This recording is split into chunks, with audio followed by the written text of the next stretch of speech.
Welcome to Fresh to Frozen and Back. I'm your host, Diane Henderiks, and this show is going to make your life easier. I'm going to show you how to prepare family-friendly, healthy, and delicious meals that you can freeze the leftovers and then take them out of the freezer, bring them back to life, and have them again. And today, it's all about potatoes. Potatoes are actually really good for you. Some people are really afraid of them because of the carbohydrate content, but if you have to choose a carbohydrate, potatoes have nutritional value. They're high in fiber, they contain potassium, and they're low in calories, with only about 100 to 120 calories per potato.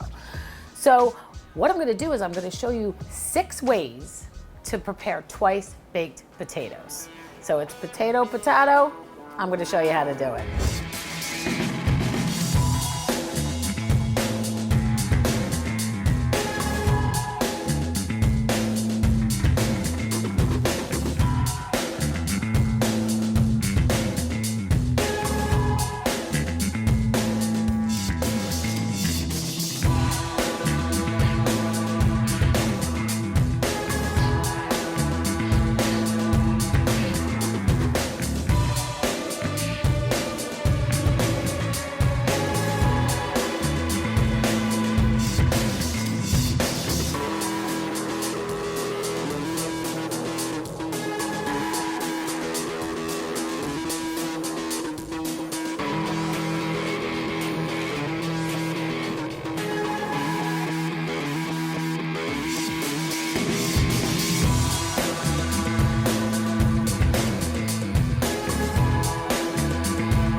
So here I have potatoes that I've already cooked, but let me just show you how to prepare them.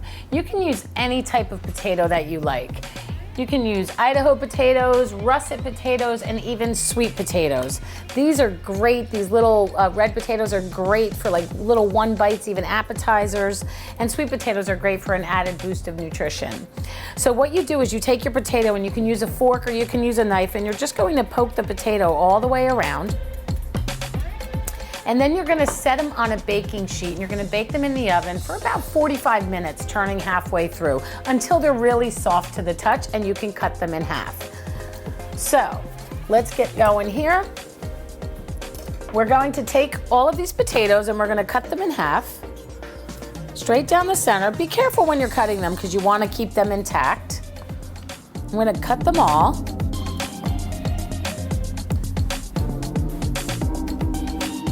And we have so many fun things that we're gonna put in them, but we're using the potato centers for all of these ingredients. So we're gonna put all of the middles of these potatoes, the flesh, into this bowl. Okay, so what you're gonna do is you're gonna scoop them out, and I like a spoon that has a thinner end to it rather than a thicker end spoon. You can tell that this spoon is old. I've been carting this spoon around since I've been about 17 years old. I grew up in an antique store, and my parents had all these kind of really cool gadgets and stuff. And this was one of the spoons that I absolutely love because it's got this really thin end and it's perfect for this type of thing. So you want a spoon that you can get in because you don't want to break. You're gonna go around in a circle. This is how I do it. As I always say, it doesn't mean it's the right way to do it, but it's the way I do it. You're gonna go around in a circle, or a half moon even here, and you're gonna take away as much of the flesh as you can without taking or breaking the outer skin. There's a little black mark there, so we're gonna get rid of it. Then you're gonna line them on a baking sheet. So I'm gonna do this for all of the potatoes. This spoon is so great. It's actually, these spoons that have this really thin end are great for like frozen yogurt or Italian ice because you can kind of scrape it. It's really good. So I'm gonna go through all of these. And I've gotten as much of the flesh out as I need to get out. So now this is our center here. It's gonna be our main filling. And what we're gonna add to this is we're going to add some Greek yogurt or some sour cream, whatever you like. You can always add more. a little bit of shredded Parmigiano Reggiano or, Grana Padano or any kind of cheese that you like. And then we are going to add a little bit of, just a hit of shredded cheese. And then we're going to take a potato masher.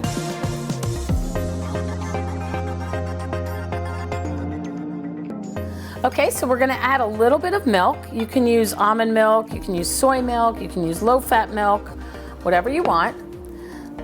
Get it all moving around. This works best if you do this while the potatoes are still warm. So if your potatoes aren't warm, just stick them in the microwave for a few minutes. Just after you peel them and after you scoop them out, just stick them in the microwave just for a couple of minutes, and it makes it easier to mash.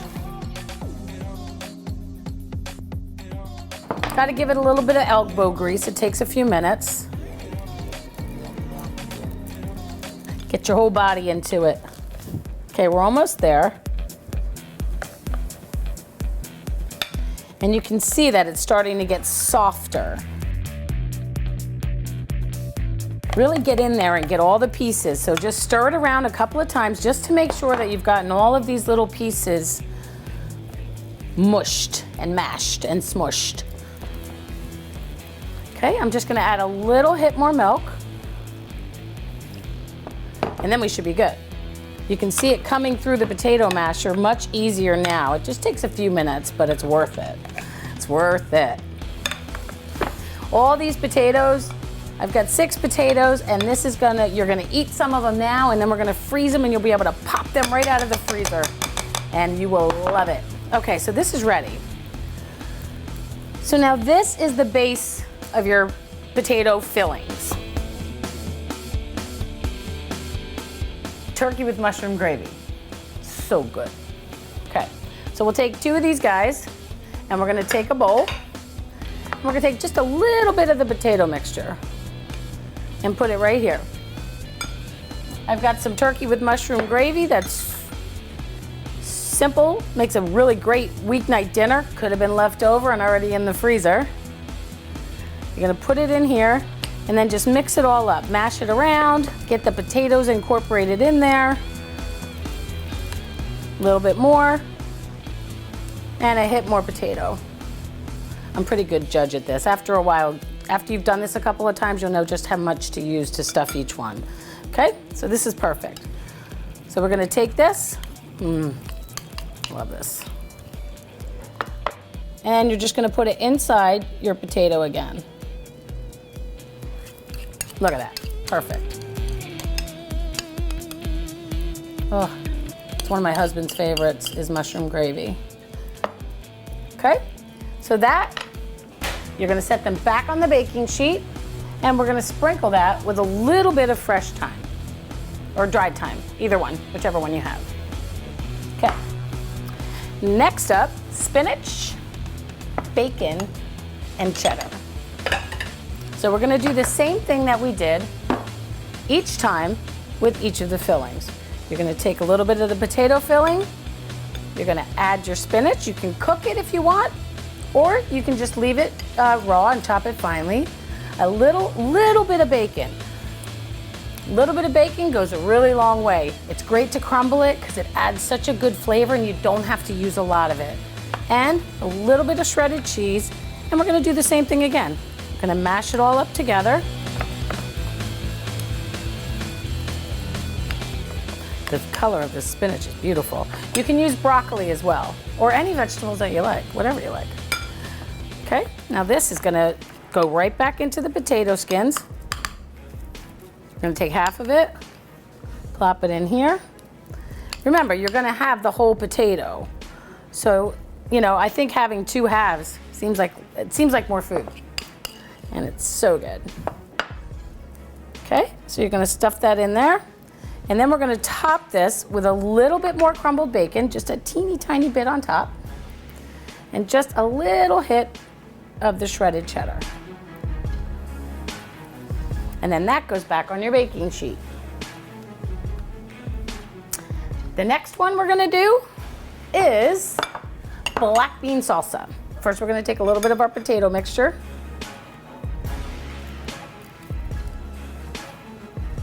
Then we're gonna take some black beans. You don't have to use black beans. You can use any beans that you like. Just a little bit. A little bit of diced tomato. A little bit of green onion. And a little hit of cilantro. Gently mash it together. Gently, because you don't want to mush the beans up. This is such a convenient, it's convenient for dinner, but out of the freezer, it is so convenient. And freezing is one of the best ways to preserve food for later. Okay, so we're gonna put that right back in there. We've got this guy right back in there. You can always add more at the end, which is what I will do. If we have any left over, we can add a little bit more. Very nice. And then we're gonna top it with just another little hit of cilantro. Next up, we have Greek salad. So we're gonna take our potato. We're gonna take I have some green peppers here. You can use cucumber, whatever you like. Some tomato. Some feta cheese. Some black Kalamata olives, chopped Kalamata olives. And a little pinch of oregano or Greek oregano. And we're gonna mix this up. We ate a lot of potatoes in my house growing up. My mom's Irish. And one of my favorite potato dishes is actually called colcannon, which is an Irish mixture of potatoes, mashed potatoes with cabbage. And it is so good. And we had it every Easter. And my mother had it every Easter while she was growing up. So it's something that we really love, but you know, she loves potatoes and it's really, really delicious. Okay, now right here we got two more to do. We're gonna do a pizza one. So we're going to take our potatoes and we're going to add to it a little ricotta cheese. Part skim ricotta if you like it. A little mozzarella and some basil, some fresh basil.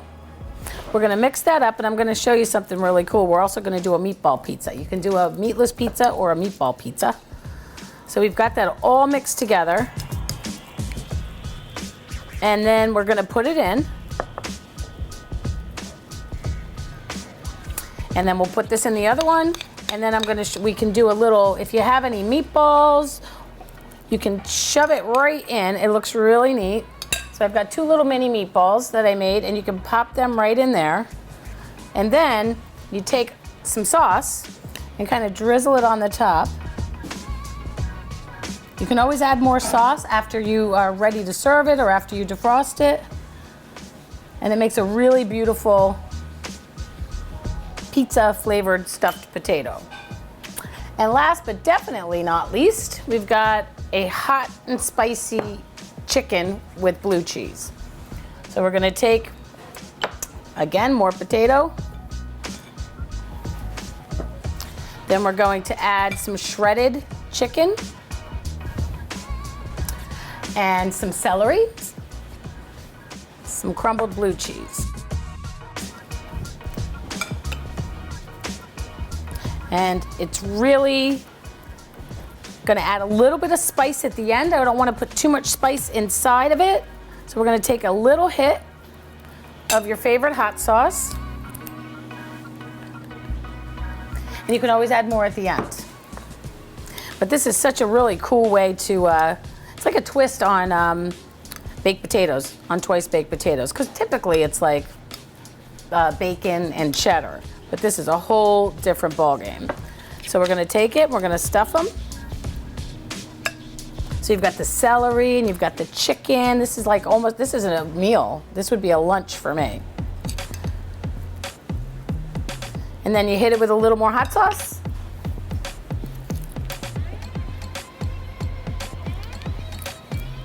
And there you go.